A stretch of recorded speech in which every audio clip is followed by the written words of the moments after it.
There's a lot of office chairs these days that tend to overprice themselves for what they are, and as someone who's tested quite a few of them, I feel like I've developed a good sense for what an office chair should cost. Today we are not dealing with that as we take a look at the SIHOO Doro-C300, which is a budget-friendly ergonomic office chair and is only $299 at the time of this video, right where it belongs. Now, SIHOO did send me this chair to review but is not paying me for this and has no say-so in the content of this video, so you can expect an honest, unbiased opinion. That said, if you find this video helpful and want to help support my channel, you can do so by using the link in the description to buy this chair and use code YJACOB to get an extra 6% off.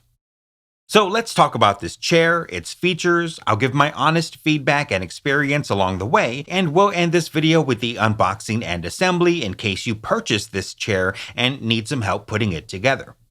The SIHOO Doro-C300 retails for $399, but at the time of this video is on sale for $299. Comes in black and white and can support weights up to 300 pounds. This entire chair uses a pull till it locks mechanism where you can push or pull a specific part till it fits and locks in place, with the full extension resetting it back to its original position. I can pull the armrest up 3 clicks, or I can pull it all the way so it drops back down to the bottom. Same thing with the backrest and the headrest.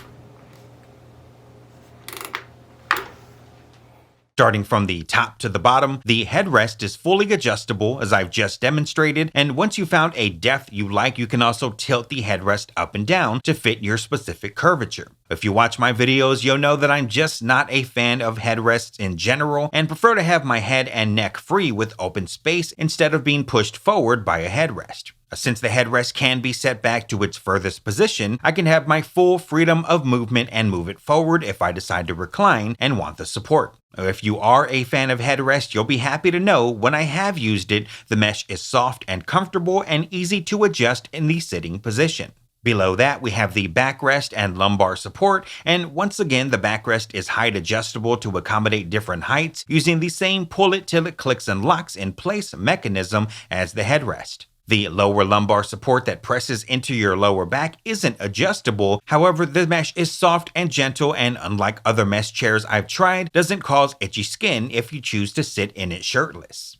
Moving on to the 3D armrest, they have this dip in the middle, which I'm not quite sure if I would have preferred the standard flat surface you typically see, but when I'm typing, the curve actually fits my elbows perfectly. It's soft and helps my forearms to arch upward towards my keyboard and mouse, so it's probably more beneficial than a flat armrest. They can slide forward and back as well as tilt inward and outward, and once again have the same pull up till it locks or resets adjustment as the rest of the chair. I have seen some reviews where there were complaints about the armrests moving around too much or not locking in place as they're supposed to, but my experience has been positive. Let's talk about the most important part of a chair, at least for me, and the biggest place I often find the most gripes, the seat. As far as comfort on my butt goes, it feels great, and I have yet to feel any kind of soreness or discomfort around my sciatic area I sometimes find on other chairs. Gaming chairs are often too hard, and soft cushion office chairs usually lose that cushion and you end up feeling the frame underneath over time. That's not the case here, at least not yet in my experience. We'll have to see if the mesh holds up over time or starts to give way. The seat is designed to have this dip in the front, which SIHOO calls their waterfall-shaped seat, and while I think it's great, I don't feel the plastic rubbing up against my hamstring from the front edge. My legs do hang a bit more than I'd like, so I would have loved to have seen a seat depth adjustment so I can slide the seat forward to better support my legs. The chair is height adjustable and can tilt back up to 112 degrees. It's got a simple single lever for controls, which when pulled up will either raise or lower the chair, and when pushed in will lock the tilt in place. Even when unlocked, it takes a little bit of force to push the seat back, so you shouldn't just fly out of your seat going backward uncontrollably. It's a comfortable, controlled tilt. Looking at build quality, the chair is pretty much all plastic and mesh aside from the star wheel base, so don't expect the most premium build here, but considering the affordable price versus names like Herman Miller and Steelcase, you're getting a lot of chair for little money, so when it comes to price versus performance, this chair is exactly where it needs to be. Before we move on to the unboxing and assembly, let me know in the comments what you think of the Doro-C300 and if it's on your list. In the affordable price range, there's a lot of competition, but other than not having a seat depth option, I think this is a solid chair for the office or the office at home. Don't forget to use my link with code YJACOB to get an extra 6% off your purchase, and if you found this video helpful, consider hitting that subscribe button and notification bell, as I'll have more chair-related content coming your way. Let's get on with the assembly. So this is what you've got once you've opened up the top of the box. On the left here, we can see the armrests on the top and the bottom. In the middle, we've got a whole bunch of pieces, which I'm assuming make up the star wheel base. We've got a bag with some gloves. It's probably got your tools and everything. Not quite sure what this is, but I guess we'll find out once we put it together. Got a box here that's probably got tools and things needed for assembly, and another box here. So let's remove the top piece to see what we have underneath. And it looks like we've got the backrest facing down into the box, which I'm pretty positive that the seat is going to be underneath that. There you go. Okay, and I pretty much laid it out on the ground so you can kind of visualize the chair. We've got the headrest, the backrest, armrest pieces on the other side too. Got the seat, instruction manual on how to put it together, all the tools needed to assemble it, the piston, and then we've got the 5-star wheel base, which I normally see in one piece, but as you can see, it is in a lot of different pieces here, so we'll have to put that together. But that's the full rundown on everything that's in the box once you take it out of the box. One place I'll give SIHOO some major props is that they've labeled all the screws and pieces where they go. Like for instance, here we have the screws and it specifically says chair leg. We've got armrest tube. Over here we've got armrest screws. So just the fact that they've labeled everything will make it really easy for those that aren't used to assembling things and putting them together. So just a little side note, and the first step in the assembly guide is, I guess we're going to use these chair screws here so that we can put the wheel base together. So let's get that done now. Okay, and I have the 5-star wheel base put together with the casters attached.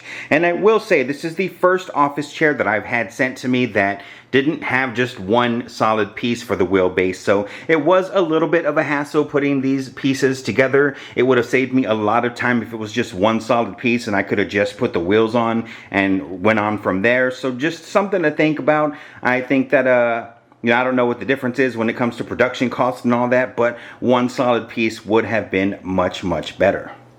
Once you've got the wheel base fully assembled, go ahead and slide the piston into the center. Okay, so next we're going to attach the tilt mechanism here, and you're going to put it to the bottom of the seat.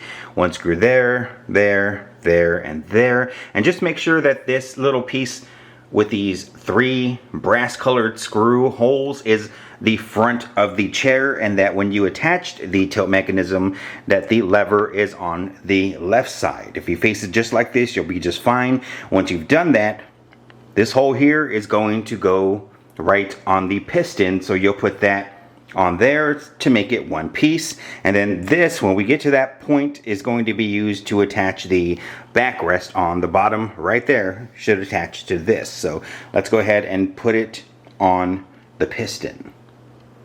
And that's what it looks like once it's connected. Again, we're going to use that little back piece there to connect the backrest to. And take note of these little side holes here, because that's what we're going to use to attach these little arms that come out and attach to the armrest. So first things first, and let's get that backrest in place.